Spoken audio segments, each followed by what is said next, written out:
Seigneur Jésus, c'est toi qui as les paroles de la vie. Nous l'avons chanté en début de culte.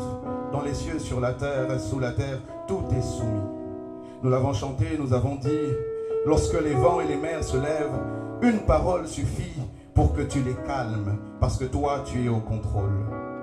Qui est donc cet homme à qui même les vents et les eaux obéissent? Le créateur de toutes choses, Adonai. C'est toi que nous venons élever et c'est toi que nous venons entendre. Seigneur, si je devais rassembler autant de personnes pour leur raconter des histoires comme des fables de La Fontaine, il n'y en aurait pas autant. Ces personnes ne sont pas venues entendre des histoires que j'ai à raconter. Ils sont venus entendre la voix de celui qui parle et dont les mers écoutent la voix et se calment au passage de la tempête.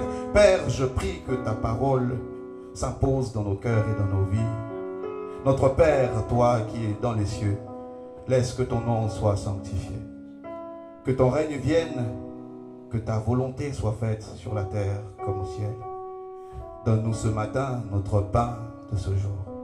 Donne-nous ce matin la portion qui nous a été réservée depuis le ciel. Donne-nous ce matin la portion que tu as prévue pour nous depuis le ciel. Donne-nous ce matin, comme aux enfants d'Israël, la manne qui vient fraîchement de tomber. Pardonne nos offenses comme nous pardonnons à ceux qui nous ont offensés. Ne nous soumets pas en tentation. Délivre-nous du malin. Car à toi appartiennent règne, puissance et gloire dans tous les siècles. Au nom de Jésus. Amen. Je remercie le Seigneur pour mon frère, le pasteur Jacquimo, le pasteur Hope, qui sont une vraie bénédiction pour moi, ma femme et moi. Ma femme qui certainement, d'ailleurs, malgré le décalage horaire, doit déjà être réveillée. Elle est au Canada en ce moment. Elle vous salue tous parce que c'est notre maison aussi.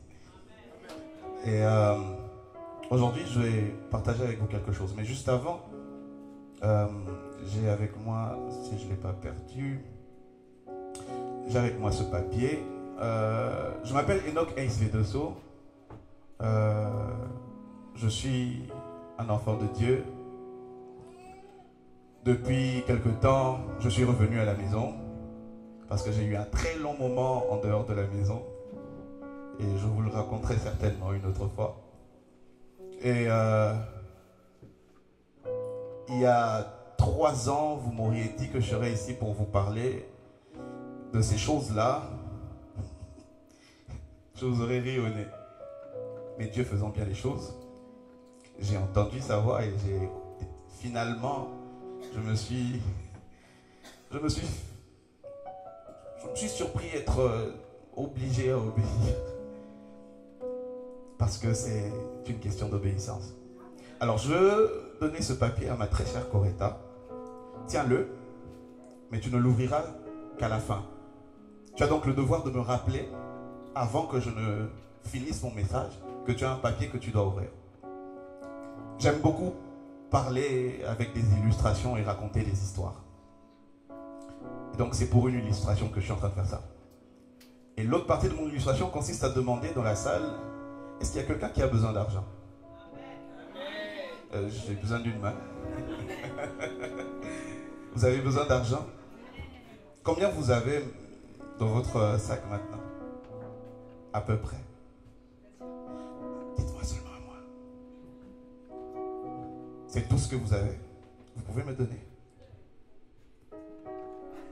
Vous avez déjà donné. Non, mais combien il vous reste? Oui. Donnez-moi tout ce que vous avez.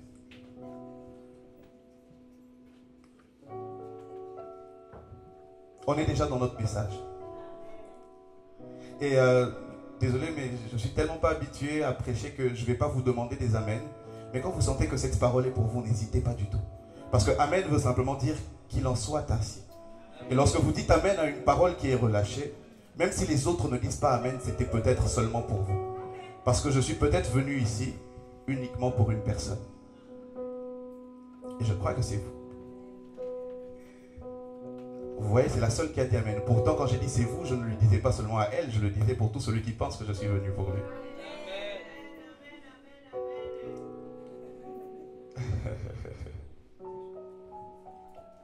On va lire la Bible. Il y aura des histoires que je vais raconter dans mon message pour illustrer des choses que je n'aurai pas le temps de lire parce qu'elles sont quelquefois très longues. Mais je donnerai à chaque fois le passage. Et si je ne donne pas le passage, à la fin, je vous promets que si vous me voyez, je vous dirai c'était dans quel passage. Parce que tout est dans la Bible. Alors, le premier passage que nous allons lire se trouve dans Luc 5, 1 à 11. Luc 5, 1 à 11. Si vous avez vu l'affiche, le thème affiché, c'était un sacrifice pour l'abondance. 2 points, l'obéissance. L'obéissance, un sacrifice pour l'abondance. On veut tous vivre l'abondance, n'est-ce pas? Si on veut vivre l'abondance, il y a un sacrifice qu'on doit faire et ce sacrifice s'appelle obéir. Obéissance. Je vais poser des bases pour vous avant que l'on ne lise le passage. Est-ce qu'il y a quelqu'un qui est à côté de l'interrupteur? Vous pouvez appuyer sur l'interrupteur. Ah. Encore? Ah. Encore? Encore? Ce qui se passe, c'est que on sait tous que lorsqu'on appuie sur un interrupteur, notre attente, c'est que si la lumière était éteinte, qu'elle s'allume, et si elle était allumée, qu'elle s'éteigne. Mais qu'est-ce qui se passe si, en appuyant sur un interrupteur, comme Maman Bénie appuyait sur l'interrupteur? Encore?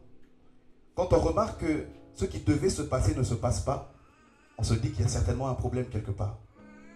Soit les ampoules sont brûlées, soit l'interrupteur ne fonctionne pas parce qu'il y a un court-circuit. Pourquoi? Parce qu'on sait que lorsque c'est comme ça, c'est fait comme ça. Si je vous demande qui a fait en sorte qu'on appuie sur un interrupteur et que ça s'allume, vous ne saurez peut-être pas. Mais vous êtes né, vous avez grandi, vous avez vécu dans une maison où quand on te disait appuie là-bas, ça s'éteint, appuie là-bas, ça s'allume et c'est resté dans votre tête. C'est parce que l'interrupteur obéit à une commande. C'est de la même manière en fait que Dieu, en nous créant comme des interrupteurs, s'attend à ce qu'à chaque fois qu'il nous demande quelque chose, que nous puissions répondre par l'obéissance. Nous sommes comme des interrupteurs que Dieu peut appuyer pour que ça s'allume ou que ça s'éteigne. Mais malheureusement, nous nous retrouvons quelquefois à disjoncter. Ce n'est pas une insulte, c'est vraiment le fait de l'électricité. Lorsqu'il y a un court-circuit, lorsqu'il y a quelque chose qui n'est pas bien connecté, la commande qui devait fonctionner ne fonctionne pas. C'est comme ça que vous verrez qu'en Genèse 1, dans Genèse, dans Genèse, quand l'homme a péché et que Dieu vient dans le jardin, il appelle Adam, Adam, il ne trouve pas Adam. Il dit, mais d'habitude, lorsque j'appelle Adam, Adam est déjà là. Pourquoi je ne vois pas Adam? Adam sait qu'il vient de se passer quelque chose. Adam vient de désobéir. C'est alors que Adam se dit, je me suis caché parce que je suis nu. Qui t'a dit que tu es nu? J'ai touché à l'interdit et donc il y a quelque chose qui s'est cassé. Il y a quelque chose qui ne fonctionne plus. Le péché originel n'est pas l'histoire d'une pomme qu'une femme a mangée et qu'elle a donnée à son mari uniquement. C'est le péché de la désobéissance. Satan n'est pas venu dire à l'homme et à la femme, tuez des animaux ou faites ceci, faites ceci. Il est venu et il leur a posé une simple question. Dieu a-t-il vraiment dit que si vous mangez de ce fruit, vous mourrez. La simple question a suffi à susciter l'intérêt dans la tête de Ève, qui a pris ce fruit et qui l'a mangé. Et qui l'a donné ensuite à son mari. Tout est parti du fait qu'ils ont désobéi à un ordre qui était formel. Vous pourrez manger de tous les fruits, mais celui-là seulement vous ne mangerez pas. Qu'est-ce que l'interdit attire? Pourquoi on ne peut pas manger de celui-là? Pourquoi j'ai le droit de manger de tous les fruits? Il y a autant de... Imaginez tous les fruits que vous connaissez. Bon, vous ici, il y a encore plus. Des kiwis, des clémentines. Nous, chez nous, c'est manga, safou, avocat. Imaginez de tous les fruits qu'ils pouvaient avoir dans le jardin. On leur a dit, vous pouvez manger de tous ces fruits. Mais le seul qu'on leur avait dit de ne pas toucher, après l'avoir mangé, la débâcle est entrée dans le monde. Et de la même manière que c'est par un homme que la débâcle est entrée dans le monde parce qu'il a désobéi, Dieu est venu et a envoyé son Fils unique avec une seule mission sur terre, d'obéir. Le miracle de la croix de Jésus n'est pas seulement le sacrifice de quelqu'un qui va à la croix. C'est le sacrifice de quelqu'un qui a accepté d'obéir jusqu'à la mort de la croix. Il a dit, le premier homme que j'ai créé, le premier Adam, a échoué sur une instruction, celle d'obéir sur le fait de ne pas manger du fruit. Et il envoie le second Adam qui est Jésus. Il lui dit, tu vas vivre parmi ces gens-là, ces pécheurs-là. Tu vas vivre dans leur monde, mais tu ne te compromettras pas. Et tu vas aller pour mourir pour eux sur la croix. C'est comme ça que lorsque Jésus se retrouve dans le jardin de Gethsémane, il sent la mort venir. Il dit, si c'est possible, éloigne de moi cette coupe. Mais après il se dit, non, ce n'est pas question de moi, c'est ta volonté. Et la Bible dit, Jésus est mort, il a accepté la mort, obéissant jusqu'à la mort de la croix. C'est pourquoi il a reçu le nom au-dessus de tout autre nom. L'abondance de recevoir le nom au-dessus de tout autre nom est venue parce qu'il a obéi jusqu'à la mort, jusqu'à la fin. Mais quelquefois, on est tellement dans des situations où c'est difficile d'obéir. Madame, si je vous demande, oui, on va prêcher ensemble. Si je vous demande de soulever votre chaise, est-ce que vous le pourrez? Je peux voir, s'il vous plaît. Merci. Si je vous demande par contre de soulever ce baffle avec ce trépied, qu'est-ce que vous me dites instinctivement? Vous ne savez pas trop. Vous n'êtes pas sûr que vous pourrez le supporter parce que vous pensez que c'est lourd. Ce qui se passe, c'est qu'on a tendance à obéir plus facilement aux choses que l'on pense être faciles à faire. Lorsque je lui ai demandé de soulever la chaise, elle n'a pas réfléchi 2 fois parce qu'elle sait que cette chaise ne pèse pas. Mais lorsque je lui demande de soulever ceci, elle se dit, ça doit peser très lourd et je ne pourrais peut-être pas le soulever seul. Et on commence à réfléchir. C'est ce qui fait que quelquefois, on n'est pas prompt à obéir à la voix de Dieu. C'est parce qu'on se dit que ce que Dieu me demande est peut-être beaucoup trop difficile. J'y arriverai pas. Mais vous savez, je vais vous donner un secret aujourd'hui. Il n'y a rien que Dieu ne puisse vous demander dont vous ne soyez capable de l'exécuter. De la même manière que je savais qu'elle pouvait soulever la chaise et que je savais qu'elle ne pouvait pas soulever ce baffle, de la même manière, Dieu sait que tout ce qu'il vous demande, vous êtes en mesure soit de le lui donner, soit de le faire. Lorsque vous pensez ne pas être en mesure de faire ou de donner quelque chose que Dieu vous demande, ça veut dire que vous n'avez pas compris. Et lorsque ce que Dieu vous demande de faire vous paraît être beaucoup trop fou ou impossible à faire, sachez une chose. Je vais vous raconter une autre histoire qui est dans la Bible. Un jour, des disciples sont dans une barque et ils voient au loin un homme marcher sur les eaux. Pendant que l'homme était en train de marcher, ils ont commencé à avoir peur. Ils se disent, ça doit être un fantôme, ça doit être un esprit. Ils ont commencé à trembler. Mais Jésus leur dit, n'ayez pas peur, c'est moi. Et Pierre lui dit, Maître, si c'est toi, ordonne que je vienne. Et Jésus lui dit, viens. Quand Jésus lui dit, viens, Pierre, c'est quand même un petit peu un fou, sort de la barque, sort du bateau et commence à marcher sur l'eau. Jusqu'à ce qu'il se mette à douter et qu'il commence à s'enfoncer. Mais avant qu'il ne s'enfonce, il a d'abord été sur l'eau. Ce que je veux dire, c'est quoi? C'est que lorsque Jésus vous demande quelque chose, lorsque Dieu vous demande quelque chose, aussi fou que cela puisse paraître, si vous pensez ne pas en avoir les capacités, au moment où l'ordre vous est donné de faire la chose, il vous en a donné aussi les capacités. Lorsque Jésus demande à Pierre de le rejoindre sur l'eau, il n'y a pas que Pierre qui a entendu l'ordre de Jésus de venir sur l'eau. L'eau a aussi entendu l'ordre de Jésus qui doit supporter aussi Pierre. Et donc, lorsque vous pensez que vous n'avez pas ce que Dieu vous donne, en fait, prenez-le comme une information que Dieu est en train de vous dire que vous avez ce que vous ignorez que vous aviez. Je parle très vite, ça va? Lorsque Dieu vous dit, donne-moi tes 500 € et que tu sais que tu n'en as que 30, la parole de Dieu est créatrice. La parole de Dieu appelle à l'existence des choses qui n'existaient pas comme si elles existaient déjà. Qu'est-ce que Dieu a fait au moment de la création? On dit, au commencement, la terre était informe et vide, il y avait des ténèbres, et Dieu dit que la lumière soit, et la lumière fut. On est d'accord? Ce qui se passe, c'est que quand on lit ça, il faut vous mettre dans un contexte.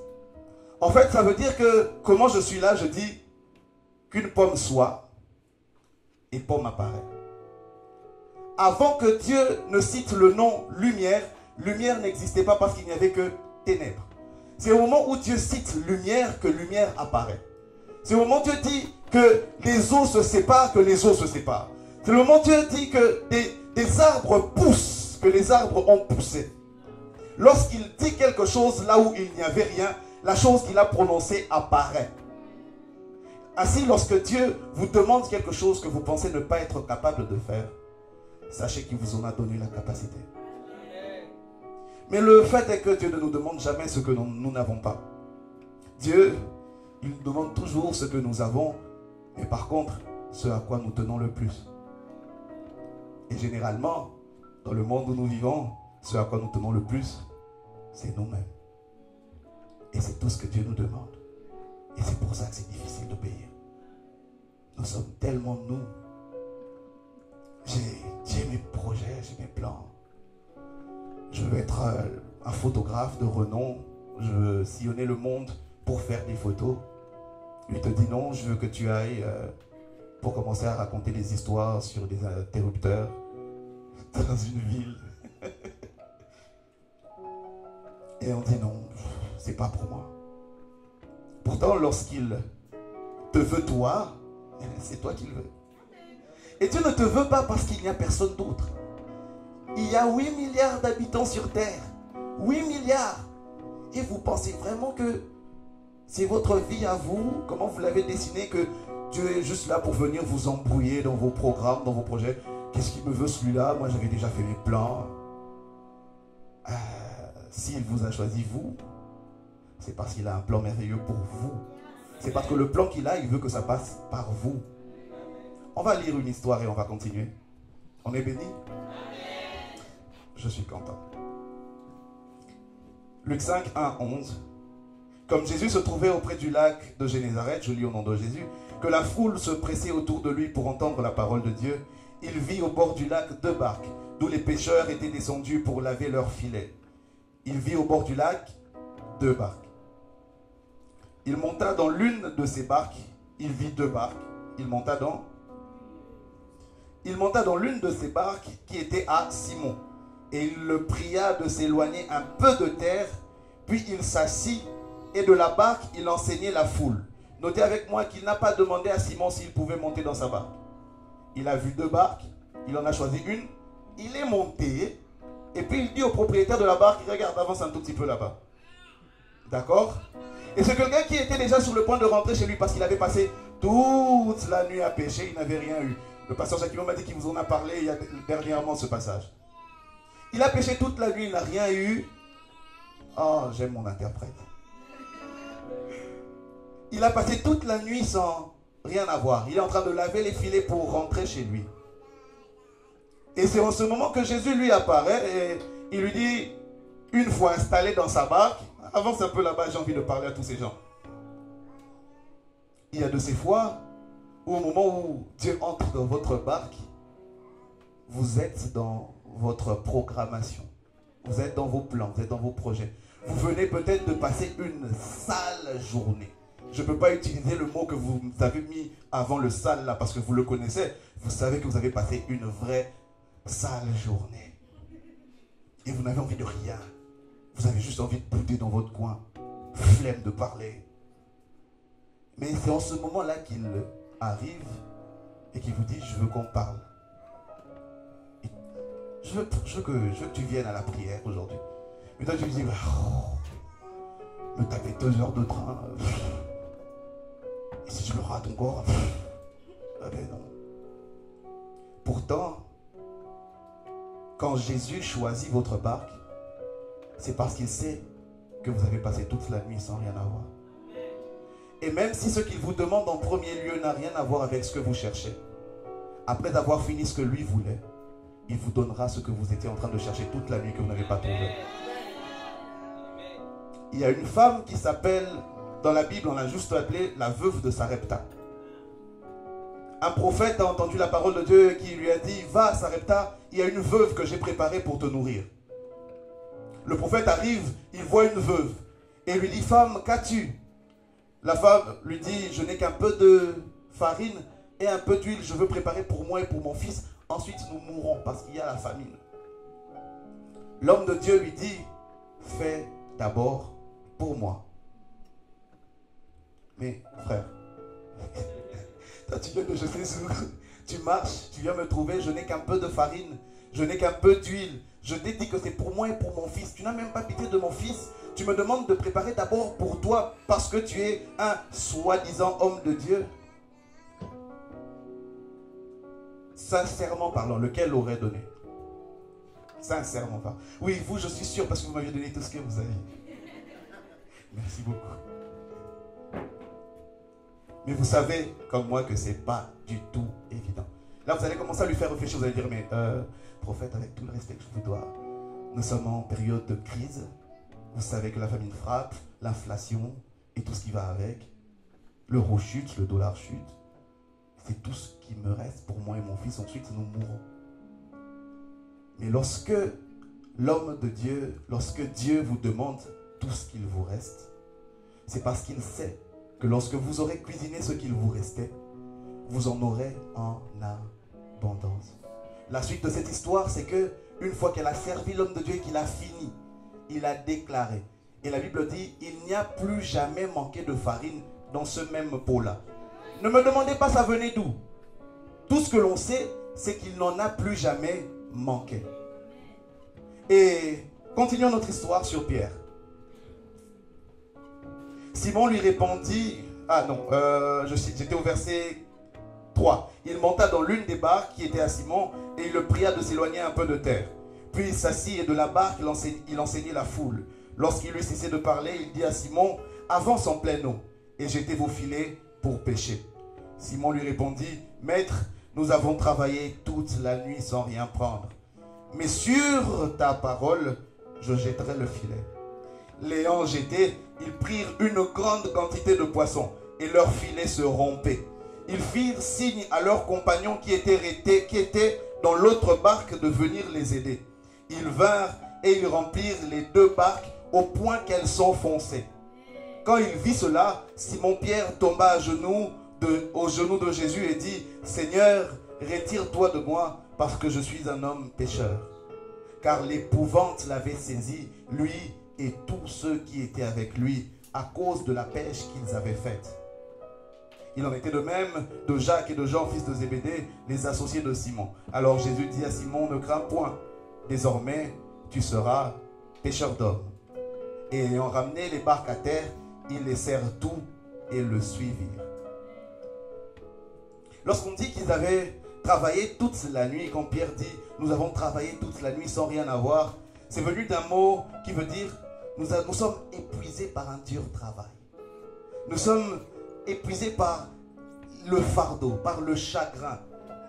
Pierre était un pêcheur aguerri. C'était son métier, c'est de ça qu'il vivait. Et il a passé toute une nuit sans rien avoir. Ça veut dire qu'il rentrait déçu, fatigué, épuisé. Il n'a pas dormi de la nuit pour ne rien avoir du tout.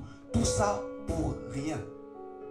Et il y a un bonhomme qui s'assoit dans sa barque. D'abord, limite impoliment, sans rien demander. Il parle à des gens, il raconte ses trucs et tout. Et puis après, il lui dit non, avancez là-bas et puis jetez vos filets, vous allez pêcher. Frère, ça va pas. T'es pêcheur, toi? On pêche la nuit justement parce que c'est le moment propice. Là, c'est la journée. Je suis déjà en train de partir. Et tu me dis que c'est maintenant où les poissons sont déjà partis que je vais pêcher. Mais il ajoute une chose par la suite. Il dit, sur ta parole, je jetterai les filets. Rappelez-vous, je vous ai dit tout à l'heure. Si vous n'avez rien eu, au moment où lui vous demande de faire quelque chose, ça veut dire que tout se met en place. Au moment où Pierre entend la parole qui lui dit jetez les filets, et il est clair, il dit jetez vos filets pour pêcher. Au moment où il dit cela, nous savons tous que Dieu est le créateur de toutes choses. Alors lorsqu'il dit à Pierre jetez vos filets pour pêcher, sa voix qui a dit à Pierre jetez vos filets pour pêcher, la création a entendu. L'eau a entendu que l'ordre a été donné à cet homme de récupérer des poissons. Alors les courants ont commencé à faire un vent contraire pour emmener tous les poissons qui étaient partis et les remonter au niveau de là où Pierre devait jeter son filet. Pourquoi? Parce que le maître avait dit qu'il devait pêcher. Et donc au moment où Pierre jette les filets, ce n'est pas le filet qui va chercher le poisson, c'est le poisson qui vient vers le filet. J'annonce à quelqu'un qui va obéir à la voix de Dieu que ce derrière quoi tu étais en train de courir va venir vers toi. J'annonce à quelqu'un qui va obéir à la voix de Dieu que le travail pour lequel tu as déposé des CV dans 4 différentes entreprises, 5 vont venir vers toi. Parce que tu as décidé d'écouter la voix de Dieu et d'obéir à ce qu'il t'a demandé. Seigneur, j'ai marché depuis des semaines à essayer de trouver un endroit pour trouver un CDI. Je suis fatigué d'avoir des, comment vous appelez ça, des alternances, des CDD. Je suis fatigué des intérims. Je suis fatigué de la sous-traitance. J'ai envie d'avoir un CDI dans une vraie banque. Qui me cite une banque? J'ai envie d'avoir un CDI. J'ai envie d'avoir un salaire annuel avec 5 zéros. Et Dieu, tout ce qu'il attend, c'est de voir que tu as fait ce qu'il t'a demandé. Aujourd'hui, il te dit, va déposer dans une 6e. Même si tu as déposé dans 5 et que tu n'as pas eu de retour, va déposer dans une 6e demain. Parce que aujourd'hui, tu as décidé d'obéir à sa voix. Après que tu aies déposé à la 6e, les 6 vont te rappeler et ça sera maintenant à toi de faire le choix. Je vais où là? Je vais où? C'est ce qui se passe avec Pierre dans cette histoire. Les poissons se mettent à venir. La Bible dit qu'il y en avait tellement que leurs filets commençaient à se déchirer sous le poids de tout ce qu'il y avait. Et vous vous rappelez, il a choisi l'une des barques. Mais au moment où la bénédiction commence à se remplir, Pierre dit, non, non, non, vous qui êtes restés, venez avec moi. Dieu vous bénit, mais il vous bénit pour qu'à votre tour, vous deveniez des pêcheurs d'hommes. Avant que Pierre ne reçoive le mandat d'être pêcheur d'hommes, il avait déjà commencé par pêcher ses frères qui étaient restés de l'autre côté. Il leur a dit, venez, les choses qu'il y a ici ne sont pas que pour moi. Je bénis la vie de cette sœur qui a témoigné, qui est une forceuse, qu'elle n'arrête pas d'appeler ses amis. Elle est où? Oh. C'est ça que Dieu fait. Lorsqu'il vous prend, il vous emmène dans son agréable lumière, il attend de vous que vous appeliez ceux qui étaient de l'autre côté, qui attendaient encore, qui ne savaient pas pourquoi vous êtes partis là-bas. Mais pourquoi tu suis ce gars qui d'abord est monté dans ta barque alors qu'on devait partir? Pourquoi tu acceptes de faire ce qu'il fait? Mais franchement, j'ai dit, oh vous, franchement, je ne comprends pas, des aliénés, vous. Chaque dimanche, vous êtes là, Seigneur, Seigneur, Seigneur. Mais qu'est-ce qu'il fait pour vous? Ce n'est pas une question de ce qu'il fait pour nous. C'est une question de qui il est pour nous. Pierre ne sait pas où il va. Celui qui lui dit où il va jeter les filets n'est pas un pêcheur du tout. Mais Pierre choisit de faire confiance en quelqu'un qui n'a pas son expérience.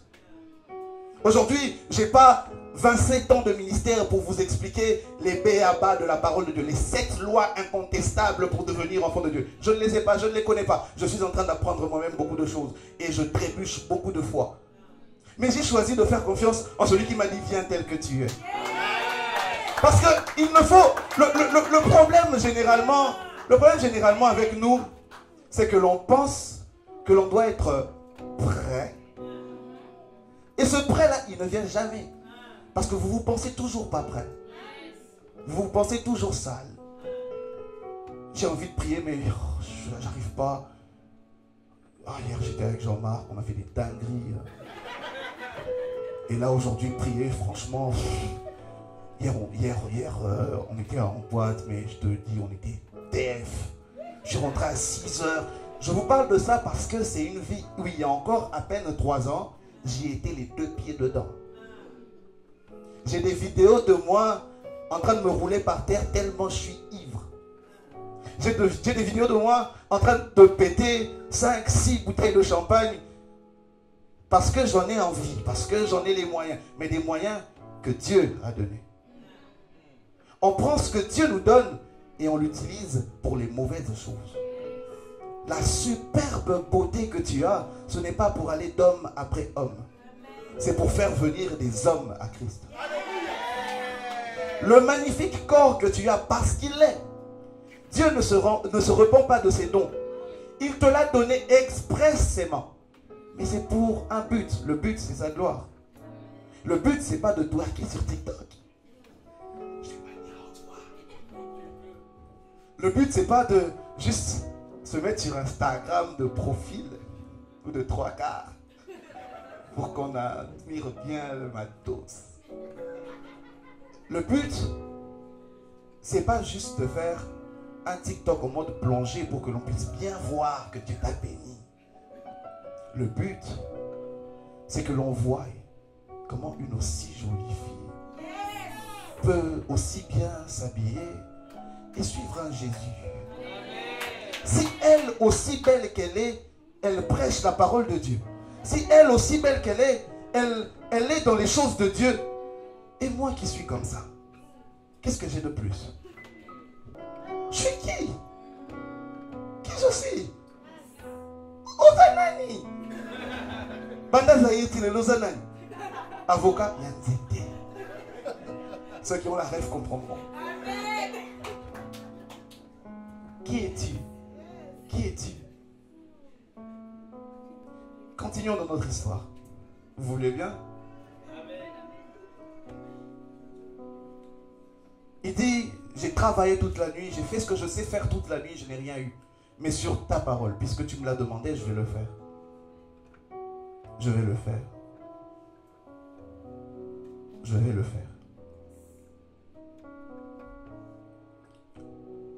La Bible dit, vous allez me dire peut-être genre, mais tu dis que les poissons ont entendu la voix de Dieu. D'où est-ce que les poissons entendent? La Bible dit, Jésus est en train de dire à ses disciples, si vous avez une foi aussi petite qu'un grain de sénévé, vous direz à cette montagne, jette-toi, va dans la mer. Ça veut dire que les éléments de la nature entendent. C'est ainsi que lorsque la barque est agitée ce jour-là, Jésus se lève, on dit, il menaça la tempête. En lingala, ça sonne mieux. Agaza tempête. Il s'est levé, il a dit, mais c'est qui dérange mon sommeil? Les éléments de la nature peuvent entendre. Je vous donne un autre exemple dans la Bible. Les enfants d'Israël reçoivent un ordre. Ils doivent prendre Jéricho. Le problème, c'est que Jéricho est barricadé par une très grande muraille qui est infranchissable. Tout ce que Jésus leur dit, c'est pendant 6 jours, vous ferez une fois le tour de la ville, dans le silence. Et au 7e jour, vous allez faire 7 fois le tour, et à la 7e fois, vous allez crier. Et quand vous aurez crié, les murs vont tomber. Frère, d'où est-ce que tu veux que mon cri fasse tomber des murailles qui ont résisté à des assauts de guerre avec des armes? Comment des cris peuvent le faire? Je vais vous poser une question. N'avez jamais vous vu des vidéos où certaines notes de musique peuvent briser des verres? À certains décibels, il y a des matières qui ne résistent pas. Pourquoi? Parce que ces matières résonnent. C'est ainsi que lorsque Dieu leur dit poussez des cris, il sait que chaque molécule, chaque grain de sable qui a formé la muraille que vous voyez là, va répondre au cri. Pourquoi? Parce que c'est l'instruction que j'ai donnée. La muraille ne tombe pas parce que vous avez crié. La muraille tombe parce que vous avez obéi de bout en bout à l'instruction. C'est une question d'obéissance. Avant qu'il ne puisse pécher, Jésus lui dit, va vers les eaux profondes. Il y a un endroit précis. Il y a quelque chose de précis à faire. Il lui dit, jetez le filet de ce côté. Il sait exactement ce qu'il vous dit. Dieu ne vous demande pas des choses de manière vague que vague. Il vous dit les choses avec précision. Il vous dit, donne-moi ta vie. Il dit à Abraham, donne-moi ton fils, ton unique, Isaac. Il dit, je sais qui je te demande. Dieu sait avec exactitude ce qu'il vous demande. Et c'est lorsque vous obéissez avec exactitude aux instructions que vous voyez les résultats. Ne dit-on pas que les murs ont des oreilles? Donc je peux comprendre que ce jour-là, lorsqu'ils ont crié, les murs avaient déjà reçu l'instruction. Lorsque vous allez entendre les cris de ces gens-là, tombez. Ainsi aujourd'hui, j'annonce à quelqu'un que les murs de Jéricho sont tombés dans votre vie. Les murs qui se tenaient entre vous et votre bénédiction sont tombés aujourd'hui. Je n'ai pas besoin de le crier. J'ai reçu instruction de la part de Dieu de venir vous le dire. Et donc quand je vous le dis, c'est fait.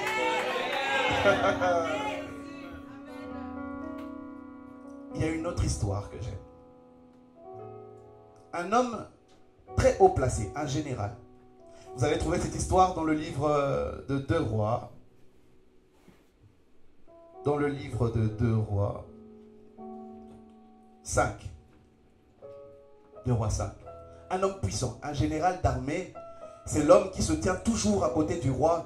Il s'appelle Naaman. Cet homme est malade, il souffre de lèpre. Il a la peau qui tombe, il a des plaies partout sur son corps. Pourtant, c'est un homme très haut placé. Il est riche. Cet homme, après une guerre, ils ont eu des esclaves. Et l'une des esclaves qu'ils ont prises habitait dans sa maison.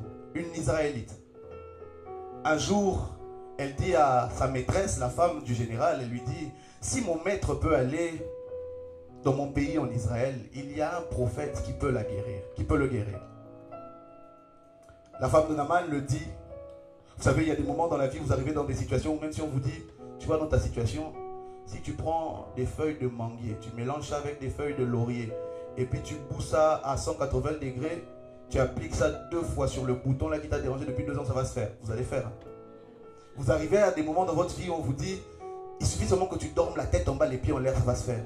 Tellement votre situation est compliquée, vous êtes prêt à tout pour satisfaire, pour que ce truc, ce fardeau, vous c'est sorti d'une servante. Mais le général très haut placé va voir son roi. Il lui dit, mon roi, la servante qui est chez moi a dit qu'il y a quelqu'un en Israël qui peut me sauver. Et le roi aime tellement cet homme qu'il lui donne une lettre à donner au roi de l'autre pays. Il lui dit, guéris mon homme. Le roi de l'autre pays qui reçoit la lettre dit, mais ce gars veut juste me... Il cherche seulement un sujet de guerre. Qui suis-je pour guérir ce gars? Et on fait parvenir le bruit au prophète. On lui dit, le roi a déchiré ses vêtements parce que le roi de ce pays a demandé qu'il guérisse son homme et tout. Et le prophète Élisée dit, emmenez-le-moi, faites-le venir. Il saura qu'il y a un Dieu en Israël. Et lorsque le général arrive chez le prophète ne sort même pas de sa maison. Il le fait dire au général par un envoyé. Il dit, écoute, va lui dire qu'il aille au Jourdain, au fleuve Jourdain, qu'il se jette 7 fois et il sera guéri. Qu'il plonge et qu'il remonte 7 fois et il sera guéri. Et le gars arrive, il dit, mon général, le prophète a dit, va au Jourdain, jette-toi 7 fois et tu seras guéri. Le général dit, quoi? Moi, général d'armée, le roi s'appuie sur moi pour descendre de son cheval. Je viens ici, je fais toute la route avec tous ces présents, tous ces torts, tout cet argent. Et il ne daigne même pas sortir pour me voir. Moi, je croyais qu'il allait m'imposer les mains. Il me demande d'aller me plonger dans cette eau sale là du Jourdain. Est-ce que dans mon pays, il n'y a pas des fleuves qui valent plus que le Jourdain? Le problème, Naaman, c'est que ce n'est pas qu'il faut que tu te plonges 7 fois dans de l'eau. Il faut que tu te plonges 7 fois dans l'eau du Jourdain. C'est précis. Et il ne faut pas que tu te plonges 2 fois. Il ne faut pas que tu te plonges 3 fois. Il ne faut pas que tu te plonges 4 fois. Même pas 6. Et même pas 8. Quelquefois, quand on dit 7, c'est 7. Est-ce que le Cité de Renaissance, c'est la meilleure église du monde? Que nenni, on ne va pas se le tromper. Il y a des big church. Il y a des très grands bâtiments. Mais Dieu sait que pour toi, ta renaissance, c'est là-bas. Dieu sait, même si tu n'es pas d'ici, Dieu sait que là où tu es, c'est là où tu dois être. Dieu sait que la Belgique, c'est l'endroit où il a prévu de te bénir. Ne fuis pas, ne va pas là où il ne t'attend pas. Il y a des choses qui ne viennent qu'à une adresse précise. Lorsque vous commandez un colis d'Amazon et que vous mettez 1280 rue de la Bourgonnière, 9300, et que vous habitez rue de Thompson, 9700, le colis ne va pas vous suivre là où vous avez déménagé. Le colis va là où vous avez dit qu'il vous soit livré. Dieu livre les choses à l'endroit où il vous sait. À l'endroit où il sait qu'il a prévu que vous soyez. Il n'est pas le genre à vous dire d'aller vous jeter dans le Jourdain et vous vous dites non, chez moi il y a des fleuves plus beaux, je vais aller au fleuve Congo. Tu vas te noyer. Ou alors tu vas te plonger dedans autant de fois que tu veux, mais tu ne vas pas être guéri parce que ta lèpre doit rester au Jourdain et pas dans un autre fleuve. Ce n'est pas une question de seulement se mouiller. Ce n'est pas une question de seulement nager. C'est une question du Jourdain 7 fois. Je suis venu dire à quelqu'un aujourd'hui, écoute, enlève le fait que tu es un général. Enlève le fait que j'ai un PhD. Et puis vous croyez vraiment que c'est dans votre truc là avec les poids par terre que je vais commencer à me mettre par terre, à dormir. Pourquoi vous dormez par terre? Maintenant tu n'as pas compris. Tu n'as pas compris. On ne dort pas par terre à cause d'un bâtiment. On dort par terre à cause de celui qui nous a donné ce avec quoi on dort par terre. Écoutez, le monde est régi par les lois de l'obéissance. Levez la main. Baissez-la. C'est facile, n'est-ce pas? On dit lever la main et ça se lève. Baisser, ça se baisse. Le jour où vous vous réveillez et que vous n'arrivez pas à lever la main, vous êtes inquiet. Pourquoi? Parce que votre corps ne répond pas. Votre corps n'obéit pas aux commandes que vous avez pourtant passées. Vous entendez lever la main et c'est automatique, ça fait ça. Parce que vous avez entendu et vous pouvez. Mais il y a des fois, moi j'ai connu ça, j'étais à l'hôpital. Vous voyez même cette main, j'ai un gant pour ne pas vous traumatiser. Tout ce que vous voyez là, c'est ma cuisse qui est sur ma main. Et je suis arrivé à un stade où pendant les soins, on me demandait, écarte les doigts. Vous savez que vous avez donné instruction à votre cerveau de le faire. Mais votre corps ne suit pas. Vous voyez combien c'est frustrant de vous rendre compte que vous... Mais lève-toi. Pourquoi tu n'arrives pas à te lever? Bouge. Pourquoi tu n'arrives pas à bouger? Votre corps ne vous répond plus. Mais c'est mon corps. J'en fais ce que je veux. C'est mon corps. Je le donne à qui je veux. C'est mon corps. Je couche avec qui je veux. T'es qui toi pour me dire que je n'ai pas le droit? Pourtant, il n'est pas vôtre. Voyez-vous comme des membres de Dieu qu'il n'arrive pas à utiliser comme il veut. Voyez la frustration de Dieu quand il te demande simplement d'écarter les doigts. Et toi, le doigt qu'on demande d'écarter, tu ne le fais pas. Parce que tu ne veux pas. Parce que c'est mon corps. Et aujourd'hui, j'ai une mauvaise nouvelle pour toi, ce n'est pas le tien.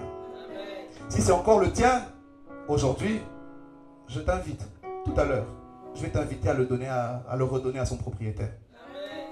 Celui qui a donné sa vie pour que tu vives. Celui qui s'est donné pour que tu puisses pouvoir dire, bah, j'ai fait tout ça je me suis fait tout seul. I'm a self-made man. j'y suis arrivé parce que j'ai bossé dur pour ça, j'ai trimé. Non. Il n'y a rien qu'un homme ait reçu qui ne lui ait pas été donné de Dieu. Il n'y a rien. Il n'y a rien. Alors Naaman ne veut pas, il boude. Et encore une fois, il y a un serviteur qui vient lui dire, mon général, si l'homme de Dieu vous avait demandé quelque chose de difficile, ne l'auriez-vous pas fait? Quelquefois, c'est facile pour nous lorsqu'on dit offrande de sacrifice, venez donner ce que vous avez. C'est beaucoup plus facile pour certaines personnes de donner 100, 500, 1000. Vous n'allez pas me dire que ça va faire mal à Mbappé de donner 1 million de dollars à qui que ce soit. Ça ne lui coûte pas autant que nous. C'est facile quelquefois de donner de ce que l'on a. Pourtant, ce que Dieu veut, c'est nous. Obéir, c'est difficile parce que ça ne nous demande pas de donner ce qui sort de nous. Ça demande de nous donner complètement. C'est plus facile à Naaman de donner. La Bible dit qu'il est venu voir le prophète avec, on parle de, je pense, 300 cycles d'or. On parle de 350 kilos d'argent. 350 kilos d'argent et 70 kilos d'or. J'ai fait pour vous un petit calcul. Selon le cours actuel, 1 kilo d'argent vaut environ entre 810 et 820 euros. Donc 350 kilos d'argent vaudrait à peu près 283 500 euros. 1 kilo d'or vaut environ 68 100 euros. 1 kilo. Donc 70 kilos avec lesquels ils sont venus vaudrait à peu près 4 767 000 euros. Imaginez que Naaman est prêt à venir avec près de 5 millions d'euros chez le prophète pour être guéri. Mais lorsqu'on lui demande seulement d'aller se jeter 7 fois dans une eau qu'il juge d'être sale, il est prêt à rentrer avec sa lèpre à la maison. Vous voyez que quelquefois c'est facile de donner ce que l'on a. Mais quand ça nous demande à nous de nous humilier, que moi, la go que l'on voit sur Insta avec mes 100K, je sois là en train de pleurer, que mon maquillage coule. Jamais de la vie. D'où tu me vois, moi, pleurer. Il ne s'agit pas de toi. Il ne s'agit pas des 100K, des entre guillemets followers. Ils te suivent où? Ils te suivront peut-être sur les réseaux. Ils te suivront peut-être sur tes événements. Ils ne te suivront pas en enfer. Aucun de tes followers, aussi nombreux qu'ils soient, ne s'attachera à toi quand tu iras en enfer. Le pire, vous savez c'est quoi? C'est que c'est ces mêmes followers qui vont publier l'annonce de votre mort en disant mais ouais, franchement, ça me dégue, elle est morte. Mais après, c'est fini. C'est fini. Vous voyez les amis avec qui vous chillez là? On va se care, on va boire, on va faire la teuf. Frère, je me suis retrouvé dans une situation où il n'y avait personne autour de mon lit. Pas parce qu'ils ne voulaient pas. Certains voulaient venir. Mais ils sont au Congo, frère. Pour avoir un rendez-vous chez Schengen, c'est 6 mois. Après, tu l'as, mais rien ne te rassure que tu l'auras. On va te dire refus. Il n'y a personne. En ce moment, tu es là, tu commences à penser à ta vie. Tu te dis, j'ai foiré, je crois, là. Mais aujourd'hui, la bonne nouvelle, c'est qu'au lieu de vous attacher à ce que les gens diront, à ce que les followers diront, je vais vous lancer une invitation à vous être le follower de quelqu'un qui va vous emmener à un endroit sûr. Soyez le follower de Jésus. Il n'a pas de compte Instagram, il n'a pas de compte TikTok, il n'a pas de compte Facebook. Mais il veut bien ouvrir un compte dans votre cœur. Il veut ouvrir un compte dans votre cœur. Moi, vous savez, je peux parler de tout ce que vous voulez, mais je finis toujours par là parce que je crois que c'est pour ça qu'il a tout fait pour me prendre. Franchement, qu'est-ce que j'aurais voulu ne pas vous dire toutes ces choses? Pourquoi c'est difficile d'obéir? Parce qu'obéir demande le sacrifice de soi, de son estime personnelle, de ces choses que l'on aime, des choses que l'on sait, des choses que l'on a toujours voulu. Obéir, c'est se soumettre à la volonté de quelqu'un. Si je vous demande de vous lever, en vous levant, vous acceptez donc que la personne qui vous a donné cet ordre est comme un peu supérieure à vous. C'est pour ça que généralement entre frères, lorsque votre petit frère ou votre copine veut vous demander quelque chose, c'est t'as pas dit s'il te plaît. Parce que vous ne voulez pas que ce soit un ordre. Parce que s'il te dit passe-moi le ketchup. Oh yo, t'es qui toi? Il dit passe-moi le ketchup s'il te plaît. Là tu dis ouais, on est égaux. Avec Dieu il n'y a pas d'ego. Dieu ne vient pas te dire donne-moi ta vie s'il te plaît, hein, donne-moi Dieu qui ne demande pas. Dieu il vient, il dit je me tiens à la porte et je frappe. T'entends ma voix, t'ouvres. Tu ne veux pas ouvrir, tu la gardes fermée, c'est toi qui vois. Mais moi je suis devant ta porte quand même. Il fait seulement le pas de venir vers toi. C'est tout ce qu'il fait. Il ne t'oblige à rien.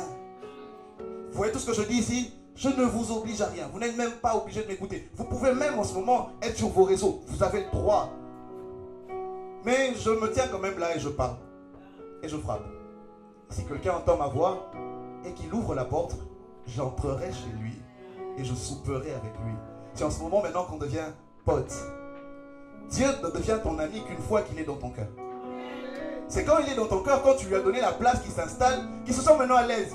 Il commence à te dire, hey, yo, tu peux lâcher un peu le gars là, pour moi s'il te plaît.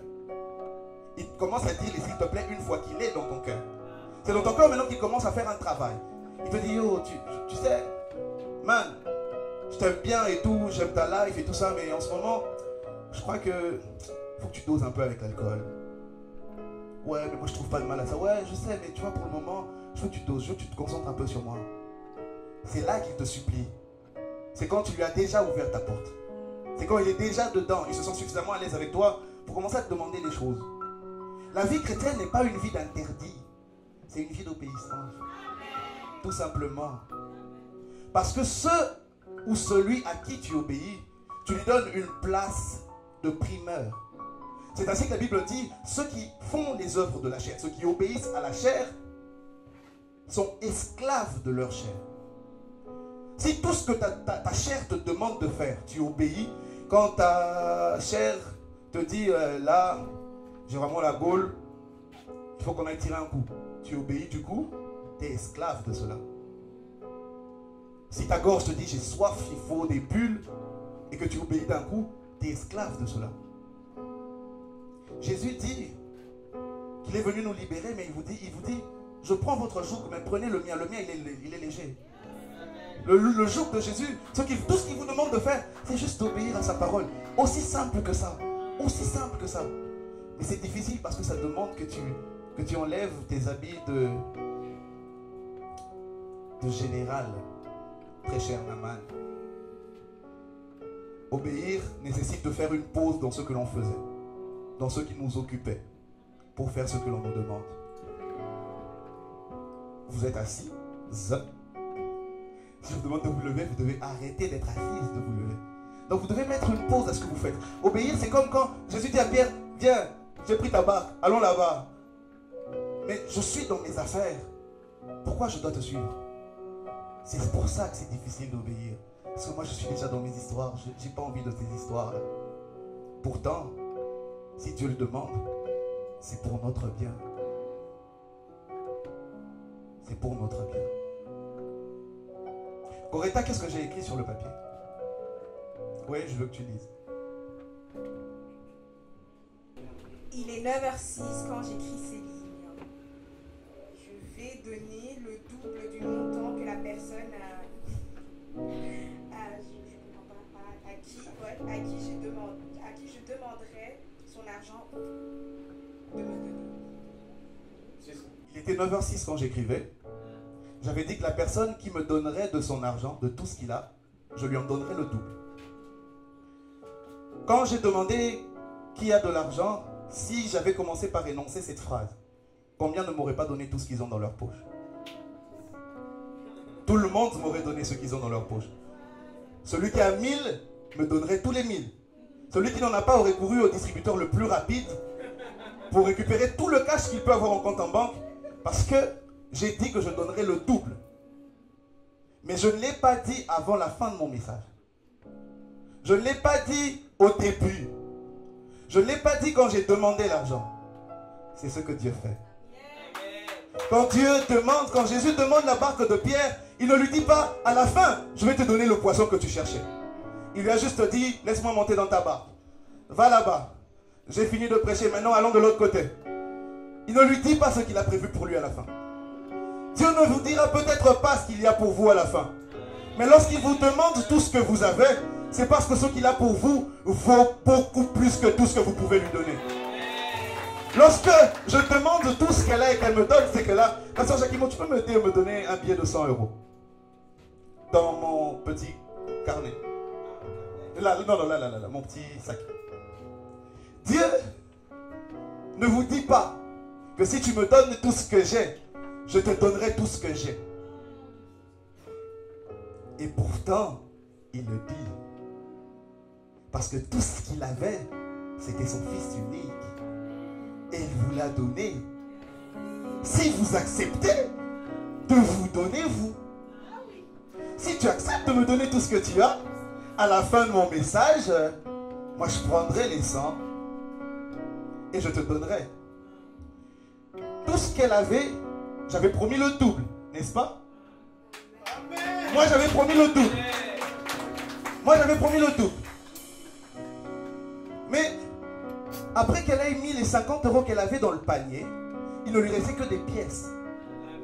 Elle me les a toutes données. Et les 50 qu'elle avait données à Jésus, n'est-ce pas, sans le double de 50? Mais comparé à ce qu'elle m'a donné dans les mains, les 100 sont combien de fois multipliés à ça?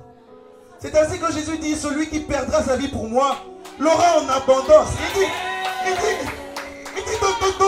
donnez-moi, tout ce que vous me donnez, vous l'aurez en abondance. Le sacrifice de l'obéissance vous donne l'abondance. Il n'y a pas d'abondance sans sacrifice. De la même manière qu'une graine ne peut pas germer si elle n'est pas d'abord enterrée. Il n'y a aucune graine qui va pousser parce qu'elle est dans les airs. Elle doit être enterrée. Elle doit mourir. Elle doit mourir. C'est pour cela que vous devez mourir à vous-même. Pour revivre avec Christ. Et Dieu m'a demandé de faire cela parce qu'il voulait que vous sachiez qu'il vous connaît. Dieu nous connaît tellement que lorsqu'il vient dans notre barque, il sait que notre problème, c'est les poissons. Mais il commence par nous demander la barque. Quelquefois, ce que Dieu va vous donner n'est rien comparé à ce qu'il vous demande. Dieu te demande peut-être de quitter un travail qui te donne de l'argent pour une terre inconnue. Il arrive un matin et il dit à Abraham, viens, suis-moi, laisse la maison de ton père et suis-moi, je t'emmènerai dans un pays que je te montrerai. Gars, dis-moi qu'on est en train d'aller au Luxembourg. Ne me dis pas que tu vas m'emmener quelque part où je verrai quand j'arriverai là-bas. Et si tu m'emmènes dans un taudis au bled? Le truc, c'est que même si Dieu te fait quitter Bruxelles pour Kananga, ça veut dire que c'est à Kananga que les milliards que tu pensais avoir à Bruxelles sont. Dieu ne te délocalise pas pour rien. Je finis en vous lisant cette histoire, ce passage biblique. Vous connaissez l'histoire d'Abraham et d'Isaac? Dieu demande à Abraham de tuer son fils. Il dit, sacrifie-moi ton fils, ton Isaac. Donne-le-moi. Abraham arrive sur la montagne avec Isaac. Il ligote Isaac, il le place sur l'autel. Et il est prêt à le tuer. Lorsqu'il est prêt à le tuer, un ange apparaît et lui dit, ne porte pas la main sur ton fils. Ne tue pas Isaac. J'ai vu ton obéissance. Et regarde, il y a un agneau de l'autre côté. Immole l'agneau. Mais quand vous lisez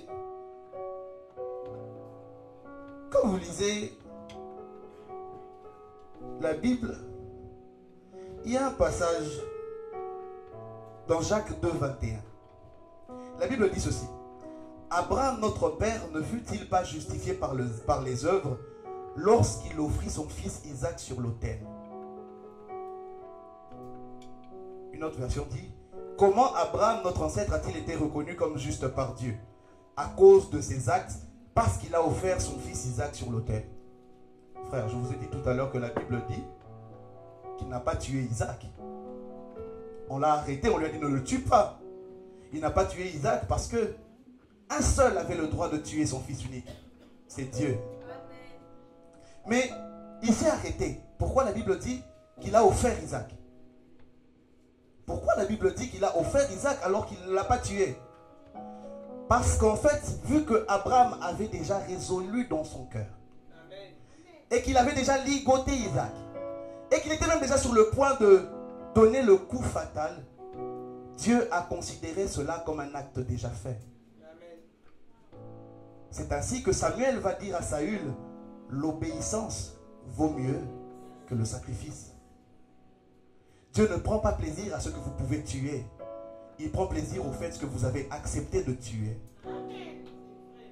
Rien que le fait qu'Abraham avait accepté d'emmener Isaac jusqu'à la mort, Dieu l'a considéré comme si c'était déjà fait.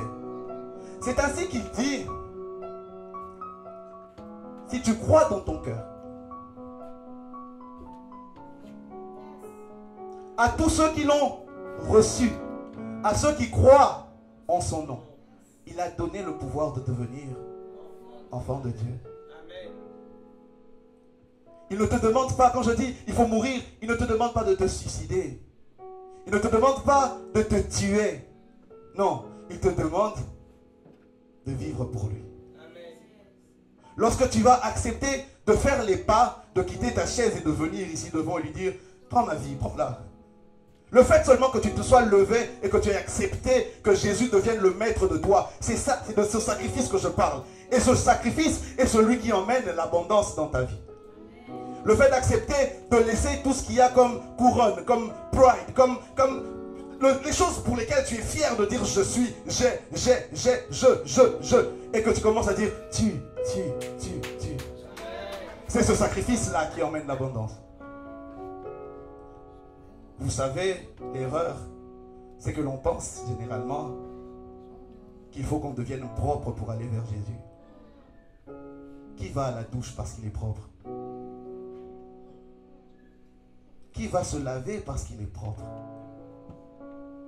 Qui, parce qu'il est propre, frais, bien fringué, va se dire, bon là, c'est bon, je vais prendre ma douche?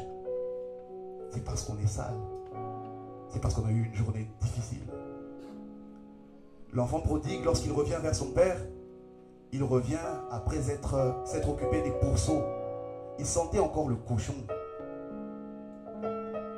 Il sentait le fumier. Mais c'est dans cet état que son père est venu à sa rencontre et l'a embrassé. Dieu n'attend pas que tout ce que tu as fait soit effacé comme par magie. Non, il te demande, viens tel que tu es. Il dit, viens à moi et moi, je vais te laver. C'est parce que tu es sale en fait qu'il te cherche. Dieu n'est pas venu chercher des gens qui étaient sauvés. Il le dit, je ne suis pas venu pour vous. Je suis venu pour eux. C'est pour eux que Dieu m'a envoyé. Et donc moi aujourd'hui, je ne suis pas venu prêcher à ceux qui pensent qu'ils sont sauvés. Je suis venu prêcher à ceux qui sont comme moi. Ceux qui savent qu'il y a du chemin à faire. Ceux qui savent que je vis encore pour moi. Mais que là aujourd'hui, je prends la décision de faire le pas et de venir vers celui qui est en train de parler depuis bientôt 1 heure maintenant. Si vous êtes là, venez. Je vais pas vous prendre beaucoup trop de temps. Je vous attends. On va prier ensemble. Qu'est-ce que Dieu a à faire avec moi? Pourquoi moi? Pourquoi je dois le faire? Pourquoi? Pour quelle raison? Vous devez mieux le savoir que moi. Combien coûte un pass de train? Hein? 5,90 €? 6,90 €? Vous savez, quand vous êtes devant la borne du métro, si vous n'insérez pas soit 6,90 €, soit plus de 6,90 €, vous n'aurez pas de passe. Ça veut dire que même le 10 cents qui vous restez est important en ce moment-là. Considérez-vous aujourd'hui comme le 10 cents que Dieu cherche pour avoir son billet de métro. Vous êtes important pour le billet de métro de Dieu. Je vous attends. J'attends mon premier 10 cents. On va prier ensemble. On va dire à Dieu, je veux t'obéir désormais, envers et contre tout. Je suis Naaman, je suis un général. Tout le monde sait qui je suis. Mais aujourd'hui, merci à mon premier 10 cents. Oh, j'ai maintenant 20 cents. Oh, j'ai 1 €. Est-ce qu'on peut applaudir le Seigneur pendant que mes pièces sont en train de venir?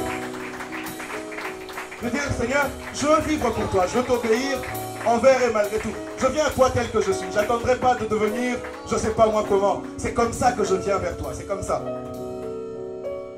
Tu n'as pas besoin de paraître. Tu dois être devant le Seigneur. C'est tel que tu es qu'il te veut. Il veut que tu lui obéisses comme tu es. Avec ton langage, avec ta voix. Il ne veut pas que tu changes ta façon de parler. C'est comme ça qu'il te veut. Il veut que tu sois toi, mais que tu sois toi pour lui. Est-ce que j'ai mes 6,90 €? Est-ce que j'ai mes 6,90 €? Oh, continuons d'applaudir le Seigneur pendant que les pièces continuent de s'ajouter. On aura notre ticket de train. On aura notre ticket de train.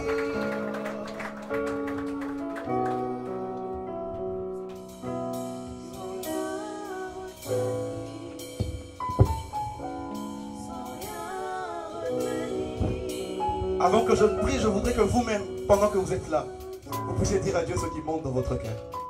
Je ne sais pas qu'est-ce que vous avez entendu que j'ai dit. J'ai beaucoup parlé, beaucoup trop même. Mais s'il y a une phrase que vous avez retenue, que vous voulez qu'il s'attache à votre vie, s'il y a une phrase que vous voulez que le Seigneur place et maintienne dans votre vie, s'il y a une seule chose que vous pouvez demander au Seigneur, vous avez le temps maintenant. Ouvrez-lui votre cœur et dites-lui ce qui vous monte maintenant. Sans rien retenir, dites-lui, je te donne complètement tout. Cette vie à laquelle je tiens, ces gens auxquels je tiens, ces choses auxquelles je tiens, je te les donne complètement. Je veux t'obéir en tout point. Je veux être ton enfant. Je veux faire tout ce que tu veux. Je veux vivre pour toi. Et laissez ces choses monter de votre cœur. Si ça sera sous forme de larmes, laissez-les couler. Dieu entend même les larmes. Dieu entend même les battements de votre cœur. Dites-lui, Seigneur, c'est pour toi que je veux vivre. Donne-moi la force de pouvoir continuer de t'obéir. Que le toi que je suis puisse bouger quand tu demandes que je bouge. Qu'il n'y ait pas de court-circuit. Qu'il n'y ait pas de choses qui m'empêchent de faire ce que je dois faire quand tu me le demandes. Seigneur, j'ai longtemps vécu pour moi. J'ai longtemps fait ce que bon me semblait. Maintenant, je veux vivre pour toi. Je veux vivre pour toi. Seigneur, tu sais le nombre de fois où j'ai résolu de faire ceci. Le nombre de fois où je me suis tenu à carreau. Le nombre de fois où j'ai décidé de le faire. Seigneur, tu sais combien c'est difficile. Seigneur, tu sais combien j'ai l'impression que c'est au-delà de mes forces. Seigneur, tu sais combien je lutte avec ces choses. Seigneur, tu sais combien j'ai envie de t'obéir. Mais Seigneur, tu sais tout ce qui m'empêche de me plonger dans cette eau. Mais aujourd'hui, après avoir entendu ta parole, je décide de te remettre ce qui a toujours été à toi. Tu m'as donné un corps, mais c'est ta vie. Et je décide de vivre pour toi. Je viens à toi tel que je suis. Je suis un follower de Christ. Je m'abonne à toi. Je ne me désabonnerai pas. Je reste attaché à toi. Je sais que tu me tiendras la main. Quand ça sera difficile, je pourrai compter sur toi. Je pourrai compter sur ta grâce. Donne-moi d'être obéissant. Prends mon cœur, prends mon corps, prends ma vie, tout pour toi, au nom de Jésus. Amen. Que Dieu vous bénisse.